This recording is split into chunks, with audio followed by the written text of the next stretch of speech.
What's up, everybody? Welcome to the Best Family Homestead, and this is Bodie. I'm Aaron. Bodie here is about 14 years old, and he's just doing his old man thing.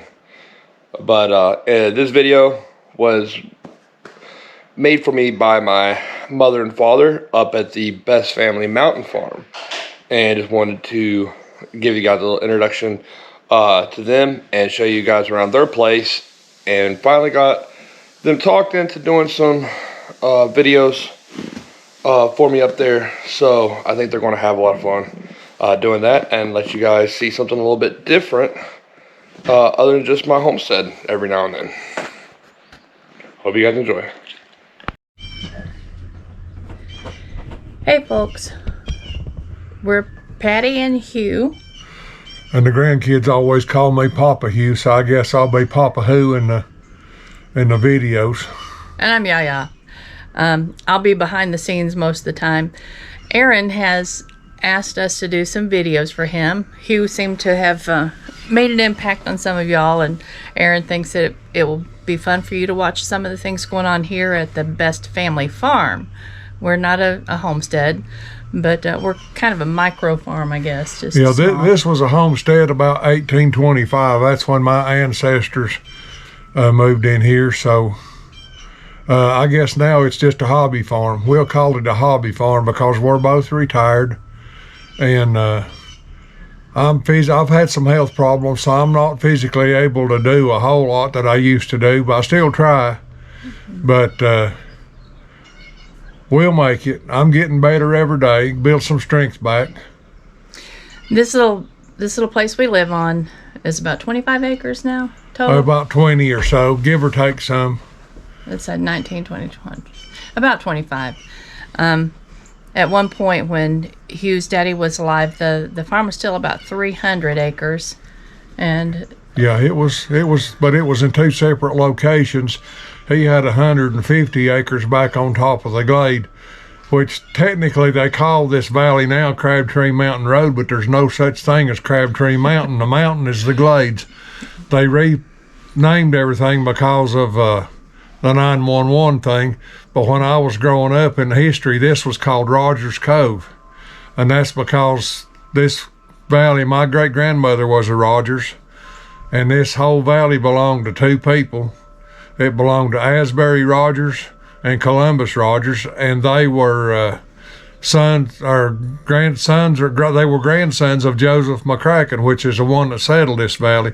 So we have deep roots in this valley, and most everybody in this valley still has ancestral ties to it. Hugh and I just moved back over here in 2018. We had raised our family over in Canton, had lived in Canton in a home we owned for about 20 years. I was a traveling road construction worker for probably close to 40 years, so I wasn't home much. Yeah. I was always on the road somewhere doing something, so I was home in the winter months because the weather was so bad you couldn't do grading and paving and stuff. So we're retired now, and we moved back home. And I'm hobby farming over here. Right now we've got 10 head of cows and a goose and some chickens. We're gonna add to the flock. We've got geese and ducks ordered and about 20 chickens ordered. So that's where Aaron gets the love of his animals, because he grew up around animals up till his teens when we moved to town. But it was just a lot easier for Patty to have the kids in town while I was gone. A lot safer, a lot easier. And of course, Canton's not a big town. Canton's just a couple of thousand people, and a paper mill, which when I retired, I was working the last 10 years of my working career, I worked at the paper mill, which I never really had any plan to. But anyhow, fate dealt us a hand that put me at the paper mill, and I'm glad it did, because it was a good paying job for the area, and I did not mind the work. I was a heavy equipment mechanic in the mill, and that's what I've been for the last 42 years. And we're just gonna try to take our time and do what we can. We're gonna try to grow all of our own food. Now, a lot of people in the area this day and time would call us preppers. We are not preppers by no means.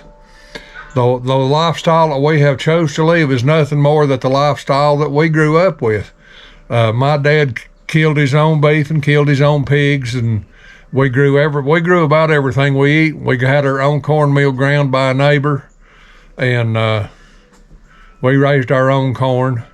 Which, if anybody watching this has any idea where to find a brand of corn called, or a variety of corn called Holcomb Prolific, I would love to find it because it makes the best cornmeal in the world. And I've got a place, we're going to grow some what they call Bloody Butcher corn and maybe some Blood Moon varieties, which are heirloom varieties. And that's good eating corn and feed corn. And so we're going to probably try to grow our own feed for the animals. We're considering getting into meat sheep production because Patty doesn't like me to have the big livestock around me. I have a little bull that weighs about 1,300 pounds. We're going to go meet him in a few minutes, and you'll see what I'm talking about. Oh, he's gentle. I mean, I give him a hug every morning because he's my pet. But now, listen, it is not a good idea to make a pet out of a bull. You never turn your back. I don't care how gentle they are. If you're out in a pasture with bulls, you never turn your back on them, because if they're wanting to play, they don't have to charge you. If they just come up behind you and want to be petted and you don't pet them and they sling that head, their head probably weighs 400 pounds. So you're hurt. It hurts. I know. I've had that experience with it. And I advise my kids and my wife not to make a pet out of a bull, but they did. And it didn't turn out so good for them. That's all right. That's all right. We think that just switching over to the meat sheep, which will really be hard for me because I could easily be a vegetarian. Just the thoughts of killing an animal, especially when I've looked in the eye, I'm not a fan of doing that. But the meat sheep are a better income provider than cattle. And at this point in our life, we're in our 60s, and at this point in our life, I think just a smaller animal with just the two of us having to move them and load them and take care of them might be a wiser choice. Hugh and I have been married for 42 years. And, well, actually, in October, it will be 42 years. I'm getting ahead of myself. And for the most part, it's been a good ride. It's been rocky at times. And you all know that, we lost a son 5 years ago. And that's something we're still and probably will continue to recover from for the rest of our lives. But we just wanted to introduce ourselves to you and show you where we're at and some of the plans that we have. Starting out with, let me walk you to where you can see where we've got lots of things going on here. Lots of congestion, you might say, as we just moved over into this house last year in July. So we're still trying to, these are my clotheslines. I like hanging, we like the smell of clothes that are from outside, that dry outside. But I don't have a good spot right now for a clothesline. Down here, above my daughter's Jeep, you'll see a little white house. It has a shed behind it, so it's hard to see. We started our lives there 42 years ago. And when we came back in 2018, that's the little house we moved back into. We were there until July of this year, and or last year, excuse me. Hugh's mother passed in February. Hugh grew up in this old house. It was built in 1903. By my great-grandfather and supposedly one of his brothers. I don't have the story. At the family reunion this year, I have a cousin that's in his 80s, and he can give me the hopefully the exact or close to the exact year and the names of who built it. But I know my great-grandfather John Best was involved. Let me know that they're up there, and I'll bring them back and put them back in their little enclosure. Over here in this field, these are our babies. There's 3 girls And Spot, you'll see him if he turns his face this way. He has a big dot on his nose. There he is. That's Spot. That just got up. Yeah. He's my bull. I'm my replacement bull because Iggy's getting a little bit too big. Yeah. And I hate to get rid of him because he is an absolutely great bull. But as bulls get older, they have a tendency to sometimes get a bad temper. But we'll go over here. I always hug Iggy every day because that's just what I do. He's my pet, but you never turn your back to a bull. Yeah, this is Iggy. And these are the mama cows over here with Iggy. There's 5 of them. Right here in this swampy area is where I'm going to put the goose pond because there's a spring just up a little bit here, and it's piped out to right here. Of course, it's filled up. I'm going to take the backhoe and I'm going to dig me a pond, slope it real good, and then we'll fence the cattle totally out of this area. And this will be the goose, the duck, and the chicken lot. And you can see the water moving. So there'll be fresh water coming in all the time, and he'll dam it up just below that fence, just a little ways. And they'll have a Nala, hush. They'll have a fairly good size little pond for the ducks and the geese. The ducks, I don't know if I mentioned, they're going to be mallards, so they'll be nice and beautiful. But here's the mama cows. The mama cows are the black ones. Iggy's the big boy with the white face, big brown guy. And this water tank here, we get water most of the year for the cows out of it. And but it's on a wet weather spring, so if we have a dry spell, it dries up like it has now. And if it's a wet summer, it'll have water in it all year. And it is muddy around it, but it's got probably 6 foot of rock in here where we hauled rock in here. That's been a water tank area for probably 40 years, 50 years. So. And he works really hard to keep his cattle out of mud. That bothers him when he sees. I don't like my cows in the mud, and I don't like them having to drink out of a branch because there's a risk of them stumbling and getting hurt. So we'll go say hi to Iggy. See, he's as funny with his animals, or with his cows, as I am with my dogs. This is Iggy. When he gets up close to him, you'll be able to see the size. Iggy's about a 1,500 pound bull, and I don't know, guys, he loves him, but like he said, he was already planning on letting him go because he's getting so big. And any of y'all that deal with animals realize that, you know, when your bull gets too big for the cattle that he's impregnating, he's going to hurt them. But I always keep an eye on him. I just can't trust him, even though he's just a big pet. I don't trust him. The cows, if I get close to the cows, some of them will let me pet them sometimes, and then a lot of times they'll just walk away. But we probably will keep a couple of cows. Yeah, that's one we'll keep. That's our oldest cow. Mama Bill? Yep. Yeah. Mama Bill and her daughter from a couple of years back, which I don't see her right now. And they're due to calve probably in March. Yeah. So you guys you'll get to see the baby calves, and there's nothing more beautiful than a baby calf. But anyway, I'm right now out of camera battery, so I'm going to sign off this time.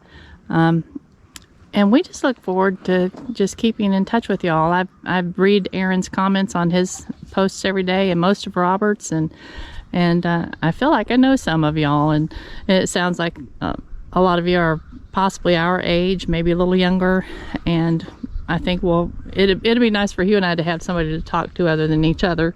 We know everything there is to know about each other. I'm going to be moving the sawmill back in a couple of weeks, which will hurt Aaron's feelings, but I've got 2 big piles of logs. Well, I got 2 big piles of wood. Some of them are logs, a lot of them are firewood, but that was free wood, so I'm tickled to death to get it. And the old big barn's where I store my hay and feed my cows and calves. We hung tobacco in it for years, and tobacco is gone as a cash crop for the Appalachians. Too many rules and regulations. Yeah, you'll see there's a lot of clutter that we're in the process of cleaning up, but and I'm a mechanic, so hence we have all the Jeeps. Yeah. Which a Jeep is a love-hate relationship. I love them, but I hate them. Let's walk up toward there. And it runs deep in the family. Our daughter has a Jeep. Our son has a Jeep. Our son that passed had 2 Jeeps. And my grandson has a Jeep. And it's And I have a Jeep. it's a love-hate relationship. And I've had Jeeps really all my life. And I got my driver's license in a 53 Willis truck because that's what my dad had at the time. And my dad told me one time, he said, son, you can have the nicest Jeep in the world. And he said, you still not got nothing but a damned old Jeep. And I'm inclined to agree with him. And It's a sickness, y'all. It is. The whole Jeep thing is but a I love sickness. them. They're beautiful vehicles. And if you do them right, they're very dependable. And if you treat them, the biggest issue with a Jeep is how people treat them. People think they're bulletproof, but they're not. They're like anything else. You treat them bad, you've got problems. Mm-hmm. And there's some of his wood pile waiting on him, and a some lot of junk I've got to haul off when Aaron has his trailer here. We're going to try to get rid of a lot of this stuff. Yeah, that's a trip to the metal yard. But the Dodge truck I have over there, I've rebuilt it back from a wreck twice. Because deers just love to run out in front of a red Dodge truck. Yeah, that one. That's the reason it's white and red. And both times that the deer got us, both times were in Georgia. Let me walk you up here so you can see the big field. Come over here, Patty. Okay. While you have battery left, I'm going to show them a video we're going to do. Okay.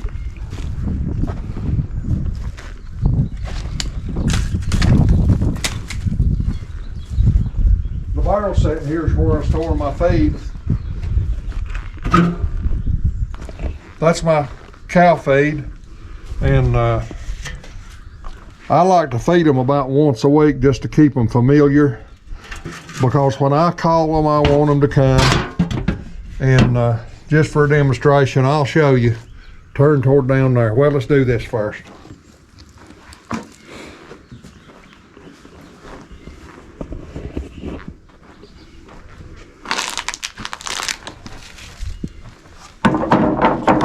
This is a locust post that was a support for this shed. It's been in the ground 45, 50 years. It's nature's treated wood, but just like treated wood, it will rot. So I've got a pole down here about the same size as this, and I'm going to mortise in to this pole and add to it and just put it back in the ground, because if we get a big snow load, this could actually sag. But my dad was big on bracing. You can tell this building is braced every way that you can brace it from leaning, and a lot of the posts are rotted off on this barn and that barn, and they're both still standing. The roof's a little wavy, but they're both still standing straight up. And it's all in the bracing. He overbraced everything, and I'm glad he did, because it made my life a lot easier. All right, he's getting ready to call his cattle, y'all. Suckave! Suckave! Did you see him alert? Come on, Suckave! Here it goes. Suckave! Here they come. We'll give them a little treat today. I don't feed them usually but once a week, and I fed them yesterday, I think. But we'll give them a little treat. Suckave! When he says he doesn't feed them, they get hay. And of course, during the summer, they just eat grass. But he's talking about this little treat. But the biggest reason I do this, if my cows happen to get out of the fence, I can grab a bucket and call them, and here they come. Yep. I don't have a problem with them coming home on their own. No. Okay. Now you hear the baby calves. They're on the other side of the fence because they had to be weaned, and so they're not happy that the big guys are getting something and they are not. So he'll have to walk down there and give them a little num.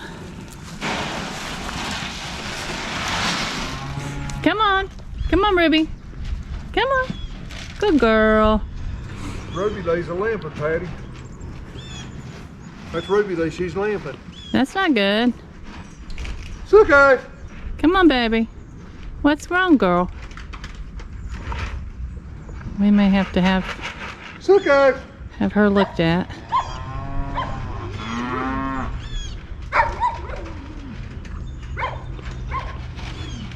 Well, they're all getting a little treat.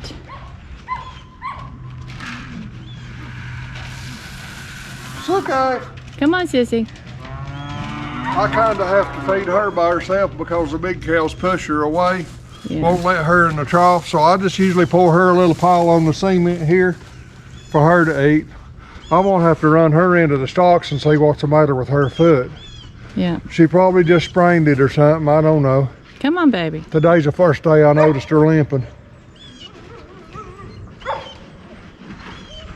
And she's not going to, is that open on both Yeah, sides? she can come right through the shed. Okay. We're getting ready to build compost sheds. And believe me, we have lots to compost. You know, the big pile down there is compost, manure and hay from a couple of, well, last couple of years. We hadn't got our compost bins built yet. And the calves are bawling at me now. I fed the cows, they expect to be fed too. She's not going to come on through that. That's Yes, too she high. will. Will she? It's okay. It's okay. Come on, Ruby Lee. It's okay. It's okay. There she comes. Okay, she's coming where Hugh piled up a bunch right there. She just She's a wasn't favoring her. sure. Show her Well, where it's she's at. going over there. The trouble is they'll run her off. Ruby Lee. She's the smallest of our mama cows. Ruby Lee.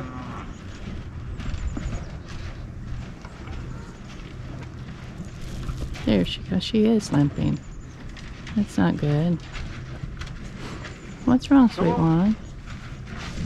Come on, get over here. No. All right, come on. Come over here to your pile. No, you go away. You had yours. Go. Come on, Ruby. Ruby, pay attention. You're not done. You know where I feed you every day.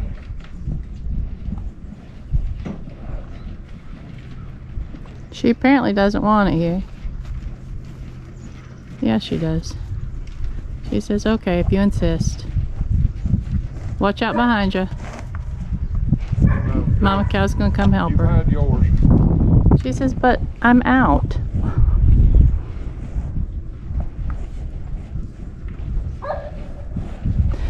But y'all can see why it makes me a little nervous. Huey, these great big animals.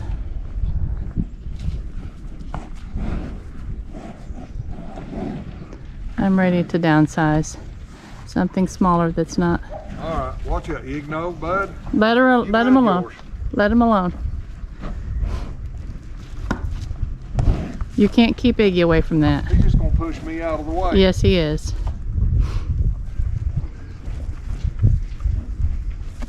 It makes me a little nervous. Her Yes, it foot's does. not hot, so I don't know. Well, you're like people. Okay, I guess that's about it for today since she's about to lose a battery, but I am. Well, let's walk up here and see if I have enough left to go ahead and get a picture of this big field. well, you got to. Yeah, we've got enough to build a base for the chicken house. Okay, good.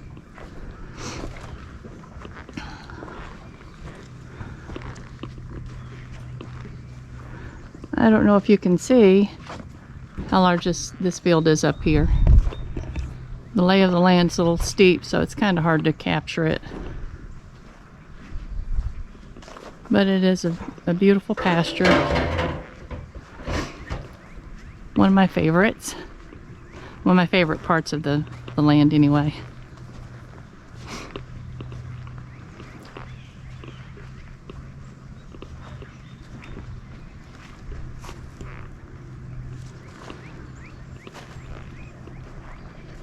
That mountain directly in front of us is called Mary Gray. Some Indian folklore attached to that name. I don't know how true it is, but We always heard that there was an Indian maiden that jumped off rock cliff up there.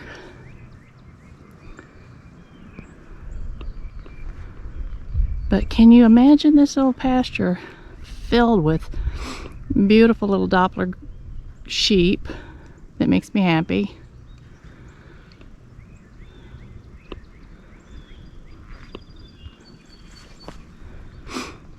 But yes, guys, I'll just preemptively answer the question. All those piles of metal are getting ready to go to the metal recycling center.